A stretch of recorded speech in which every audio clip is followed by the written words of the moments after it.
Hello everyone and welcome. In this series we are going from simple machine learning algorithms to the transformer, with all of the optimizations that we use to serve these models in a quick and efficient way. The machine learning problem is y equals f of x. Find f. A problem that you might want to solve could be a car driving itself or a simple question answering system. In this series, we are setting aside the data analytics problem and focusing on the machine learning algorithms that lie in between. We are first importing useful libraries. Torch is used to handle big arrays of numbers, which we are calling tensors. Matplotlib is useful for making pretty plots like this. And this is my custom package that I use to make plots more interesting. As I said, we will focus much more on the machine learning models than the datasets, but we still need some problem to tackle. This could be an example with the number of hours of study on the x-axis and the test score that you got on the y-axis. This is generated by making a quick array of numbers from 0 to 8 with step of 0.1, then multiplying by 2 and adding 12. In the end, I also add some noise to make it harder for the model to understand the underlying data. What we want to do here is to find a line that fits our dataset. What does it mean to fit a dataset? We could define the goodness of the predictions in many ways. As a human, you might see this one and instantly understand that it's the best out of the three. But for a computer, these are all just numbers and it's not obvious. We need to find some kind of criteria to decide which one is best. Something we can use is the absolute distances between all of the points and the given line. We sum up all of these differences and we get an error value that is going to be very useful in a short while. Because when you have a single value representing the goodness of your prediction, you can use an interesting tool from calculus, which is the gradient, to make the error go down. The gradient at some point tells you how changing the input affects the output value. Then we just update the m and q by a scaled version of the gradient. We use a scaled version because it only works in a very narrow range around where it was first computed. So we just iterate on this process a bunch of times, starting from random or zero values for m and q, and then this is the scaling factor that we call a learning rate. As you can see, we do our predictions, we find the error value, which we call the loss, we find all of the gradients with respect to m and q, and then we update m and q with a scaled version of the gradient. Over time, the loss, which is the error rate, goes down, and the m and q approach 2 and 12, which are the m and q that I used to generate these data points. So it's working quite well. We found a line that reasonably resembles the original one. Now, logistic regression.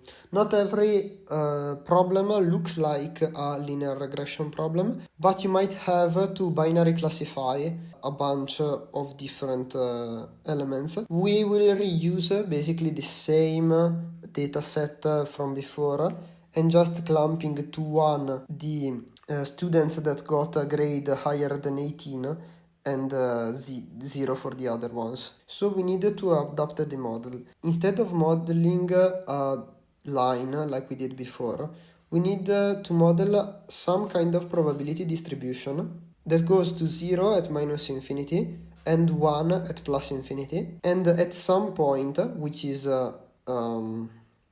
configurable, smoothly goes from 0 to 1. Turns out that we can simply achieve some distribution like this by applying the sigmoid function to a line. So we found a model that is general enough to represent our training dataset. Now we just need to run a few iterations and let it learn the dataset. we define sigmoid like this. We also wrap the values of m and q in torch tensors because I don't want to manually compute all of the gradients like I did before here. Because PyTorch has internal tools that do it more reliably and faster. So we are just using torch gradient calculations and then resetting after the fact. The rest of the code looks basically the same. We are just wrapping the predictions into this sigmoid function, which squashes it out and allows for modeling this dataset. As you can see, the loss is going down, and we are converging to the M and Q of the ideal line that is being squashed by the sigmoid function to model this dataset. Then let's try to apply these concepts to more difficult problems. These are the same imports as before, and then we have these images and labels loaded from my datasets folder and then scaled down by 255 because they are stored at as int 8 values and we want them as small float numbers. As you can see, we have zeros and ones, and our task is to make a model that can differentiate in between those. Basically, we give it a 28 by 28 image of a 0 or a 1, and we want it to understand which one it is.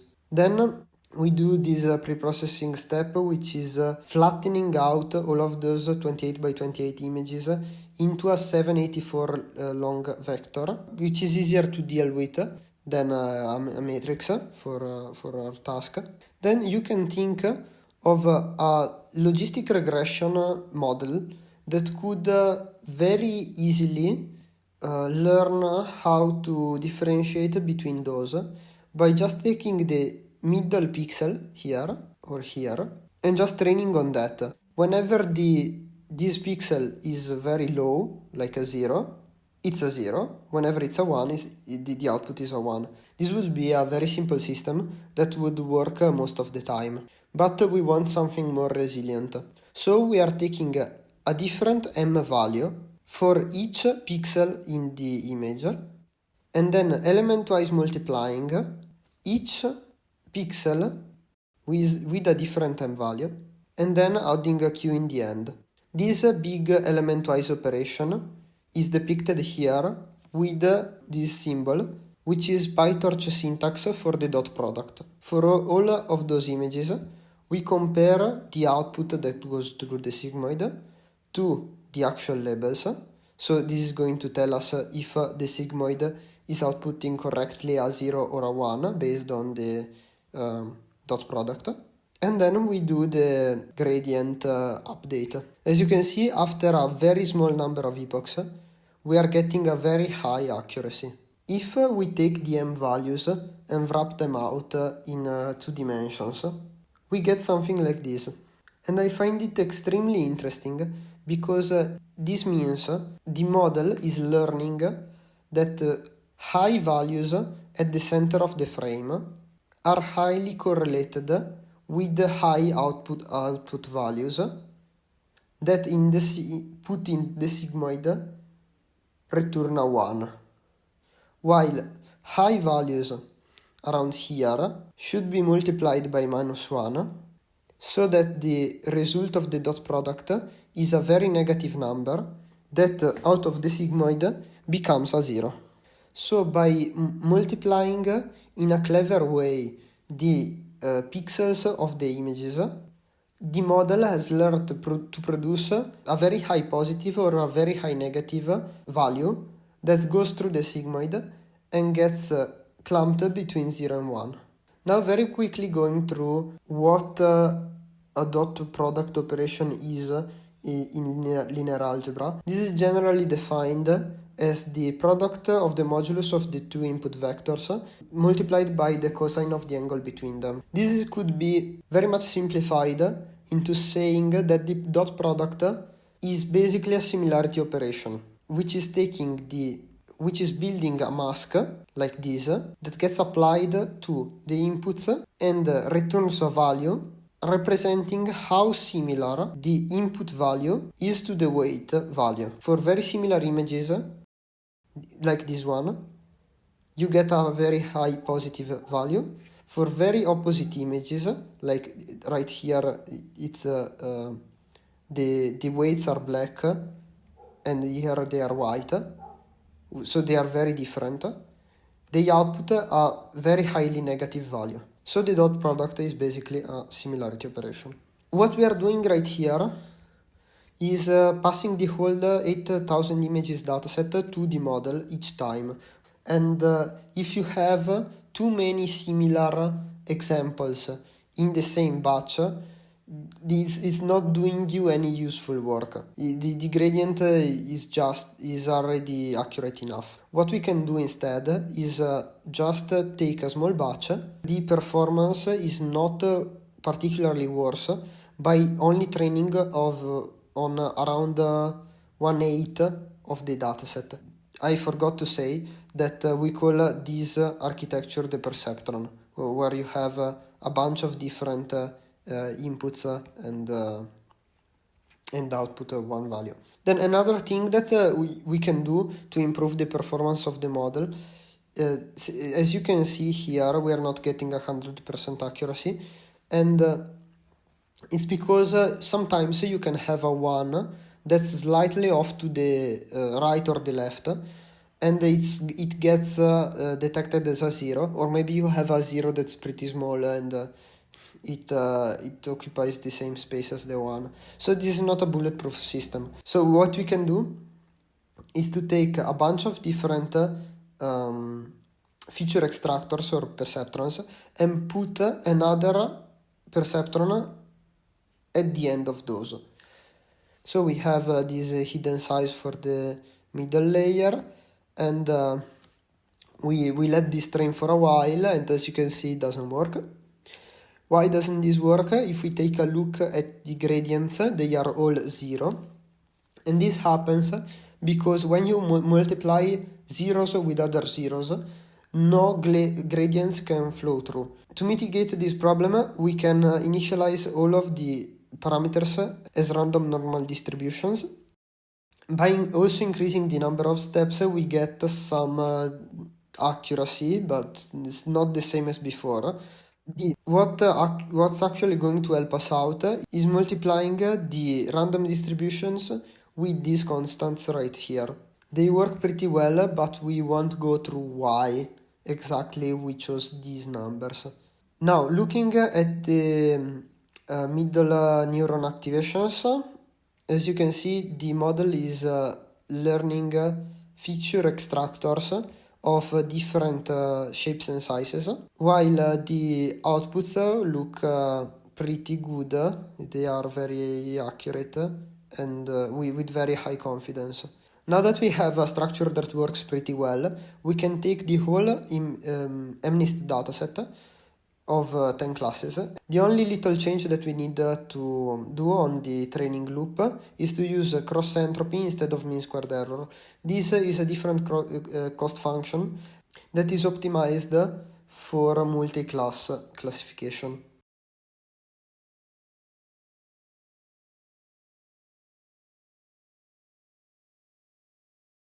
As you can see, in a reasonably short amount of time, we are getting above 90% accuracy, and the inner representation looks way harder to understand.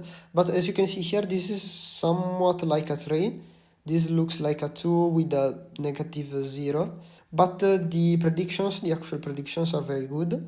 Very high confidence in the right label.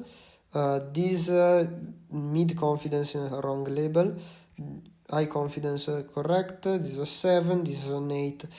This is pretty good. It could be improved, but it's pretty good, and it clearly shows the power of the perceptron. Now, to prove that the perceptron is quite a general architecture, we'll take basically the same code that we used on images, and we are going to apply it on text modeling. We are loading the tiny Shakespeare dataset, which looks like this. We are converting all of the letters to integer numbers, and then keeping track of them in a dataset list. But our problem right now is that we cannot feed the model with integer values because perceptrons in particular are not very sensitive to small changes in the magnitude of the inputs. They are far better with high dimensional tensors, and there is a very quick and simple way to convert integers into high dimensional tensors. As you can see here, it's called 1-hot, and it's taking vectors of an arbitrary size, which is the biggest integer that you have, and then setting all of the values at 0 except the corresponding value in the list, which is a 1. So these are going to be the inputs to our perceptron. The M shape looks the same as the multi-classification M that we used, that has an output size of 10, because we had 10 classes of digits, and here we have vocabulary size classes. Then we can simply iterate on these for a very large number of steps and get a pretty decent loss. If we take a multi-layer perceptron straight copied from the one we used in images, we get an even lower loss.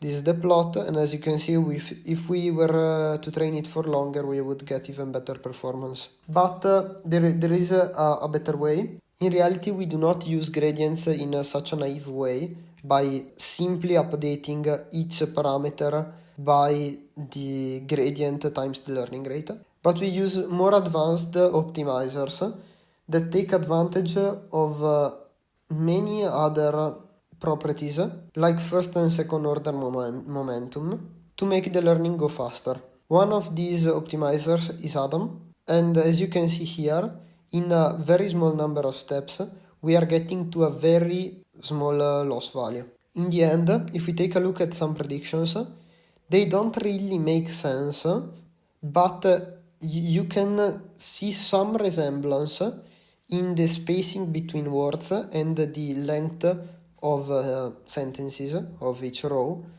to the original dataset. So the model is learning the basic statistics of the text that we are giving it.